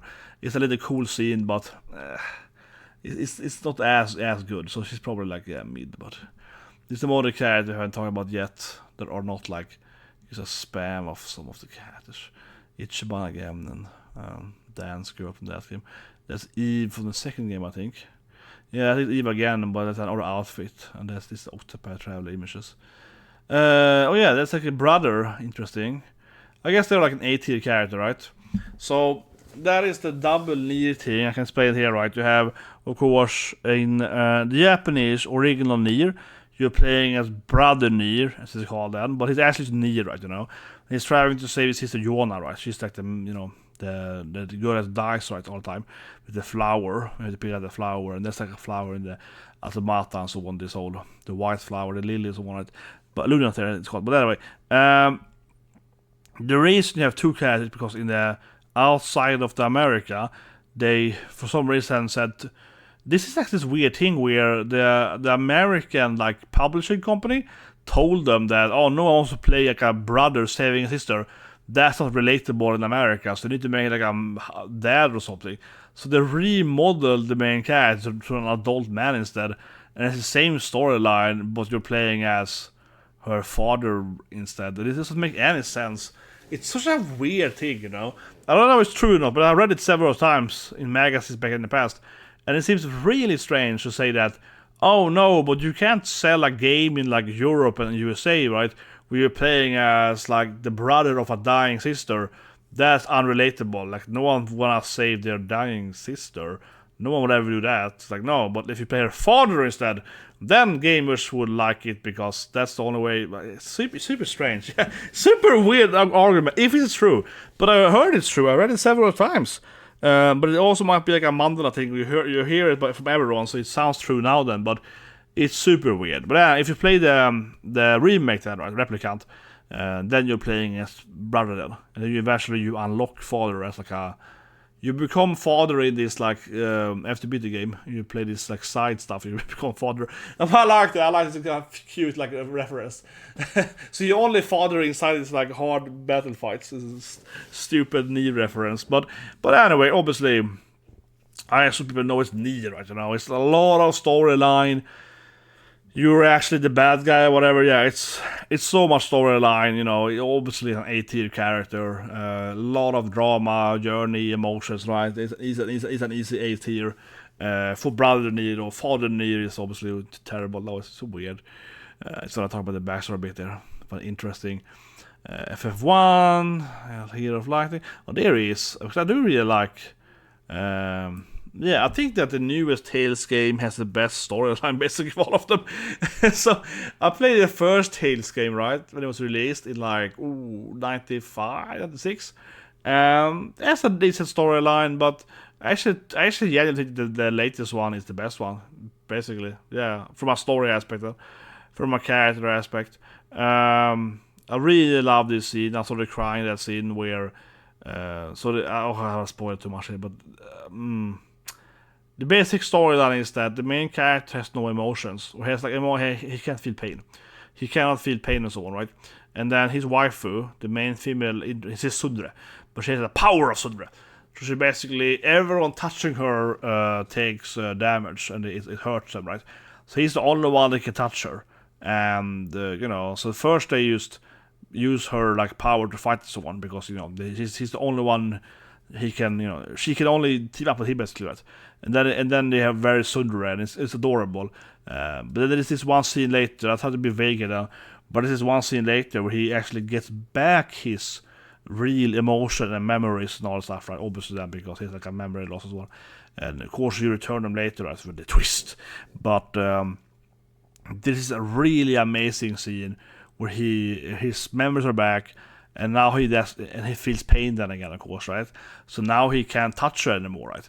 And then it's super sad, because he's the only one for me, and no one else can, embrace her and so on, right? It's like that scene is fantastic when they cure his disease, basically, right? By curing it, they can't be lovers anymore, right? Because then, of course, she can't be touched anymore by anyone. And obviously, then you can cure her later or whatever. But make a point. Of course, you're gonna try to cure her eventually as well. But at that moment, it's kind of like maybe halfway through the game or 60% of the game. I think there's a really cool scene or a sad scene, so on. So that's kind of why I put Effie higher up there. What more do we have? Yeah, we go to Grandia. Oh, that's kind of 3 actually. Yeah, why wasn't that in the other game? Because that's like a really good character. He gets this, elf waifu, and his mom is the best and so on, as I mentioned earlier. More Altair games. What more do we have that's popular? This Skulk. Yeah, the second Dragon Quest characters. Oh yeah, that's Suikoden 3 main character, I guess I could argue for it. Also a similar kind of bunch of characters. This is old Dragon Quest character, Persona. They're missing so many side games, right? But this is how it is, you know what I mean? We're going for like the most popular games. But like I said, this video here is already, what is it now, like 2 hours, guys, right? So I'm going to the video, but obviously if I went over like all the games, right, we go into the niche type. This is the most popular JRPGs. I keep saying it, most popular, right? If we went into all the JRPGs, we obviously would have like 5,000 more games, like 500 more games, right? And because I do, from a personal standpoint, there are a couple of characters that I do lack here, right? Obviously, mostly Gustave and William and so on, right? There are a bunch of other, stuff like that. So it is a little bit how it becomes, right? When you have, I'll say it, right? The most popular games. This is like top 50 now, right? Popular RPGs, basically. But there are many, niche titles, right? Of other games, of course, that people haven't played or voted for, right? But I also felt that, leave a comment below what you guys think, but I also felt that, I'll say it, if I start by just going into here's like all the games, okay? Like Super Nintendo and Nintendo niche games, right? No one's gonna know it, no one has played those games. Yeah, it's a little unfortunate, because like, if I sit there for like 3 hours and you talk about, this is the old game, the Super Nintendo, it can be really fun, but it's also a little bit like, it's a tier list that no one can understand anything on the list, right? I feel that kind of thing, we want to go into like this niched JRPGs that no one ever kind of played, right? It feels more like a review part. Right? This is a great retro game. I feel it's more like a retro review. What do you guys think about that? But sometimes I do retro reviews, and I feel that's more if I'm gonna like sit and talk about, I don't know, Phantom Brave from Nippon Ichi. Marona, that's a very good main character. Where's my Marona? Yeah. If I talk about Marona ensemble, that's like a more a niche title, right? And I feel that's more again a retro feel to it than it's more like a retro review. But for example, Phantom Brave was released, the sequel, not that long ago. So it actually isn't that, I guess, niche anymore, or maybe as unknown perhaps. But yeah, I don't actually see any Nippon Ichi games in either of these most popular picks from people. So in this guy one, you have Lahar, right? Iconic protagonist character. Yeah, the evil demon lord guy that you are playing as, so an interesting main character. And they have different storylines to the games too, but I think the best one is probably Marona, this like ghost girl everyone hates her because you can see Ghost lives alone on her island talking to herself, because you can see Ghost, she has no friends, but she has Ghost friends. so on. Yeah, it's probably the best one. What more do I have top of my head here that I didn't see at all? Didn't see Rest of Fate, didn't see this ordered, not that many Tri-Ace games, right? Not that many niche games. That Front Mission is one of the best Square Enix games. Didn't see that either. Didn't see the Saga games. Obviously at all. I mentioned Gustavo earlier, of course. Gustavo is the best, but didn't see the Emperor or any other, like, Saga games, right? Or like Ruby or whatever from Minestro Song and Unlimited Saga and so on. Yeah, not many Saga. But the Saga games are very niche though. Not very popular among average people. No, they're so hardcore. Super hardcore JRPG games no one plays. I love them though, of course. But yeah, not very much played by other people. What more do we have? I have in front of me. Well, I guess you could argue for games like maybe the Souls-like game and so on, right? But it's always like, do they even count, right? What is a Souls-like game? It's an RPG game. Other games like Nier and so on, do they count, right? Because they have RPG elements. Maybe not, right? But yeah, there's a bunch of like side titles that you can talk about in that sense. And also, of course, the further back you go in years, right? People haven't played a bunch of these old games like it's called the Hero Stars to Nintendo and stuff like that, right? Yeah, people haven't played those games that are released for like Nintendo or Genesis back in like 30 years ago.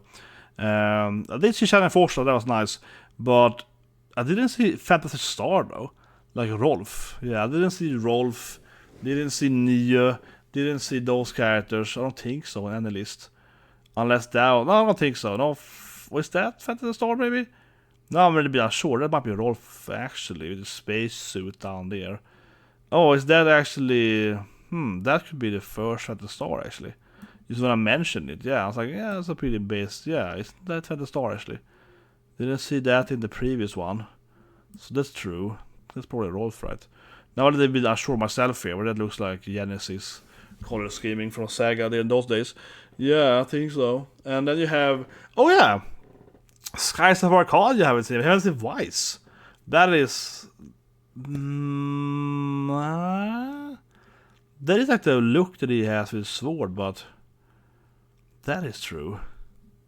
Haven't seen Skies of Arcadia. Unless I missed another one. Usually, Skies of Arcadia then is seen as, kind of the best role-play game to Dreamcast, right? Very good game, pretty good main character. I don't get him here as like a pirate guy, but I don't have the Vice with Self though, but he does have the hat though, the device it later. Maybe that's supposed to be Vice. If I change the list to the other one. I'm still so unsure what that thing is supposed to be. Because you have no, I don't see why, unless that's supposed to be Vice. That is the other character in Skies of Arcadia. But yeah, you get my point. A bunch of other games on the side track, right? And then of course you have the question of what is a JRPG. So you have a bunch of other games, I guess, that are kind of like maybe counts. but that's the thing though, right?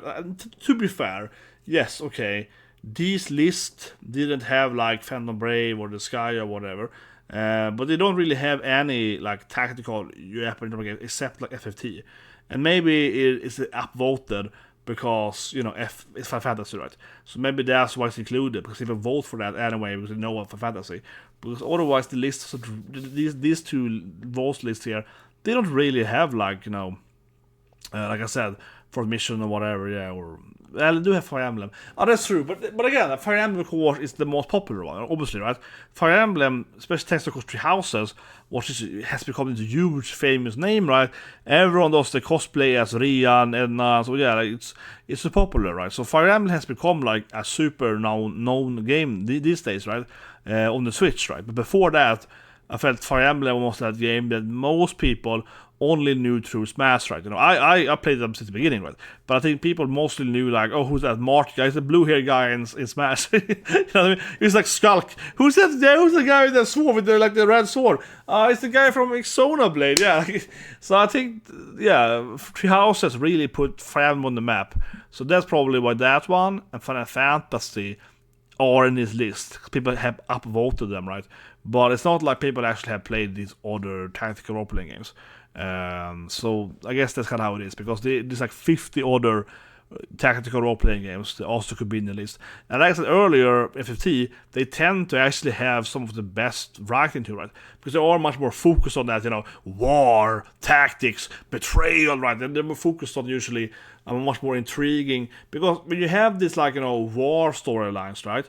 They usually have in those games, like for Mission, it's like a kind of World War III going on. Usually you have a lot more complicated characters, right?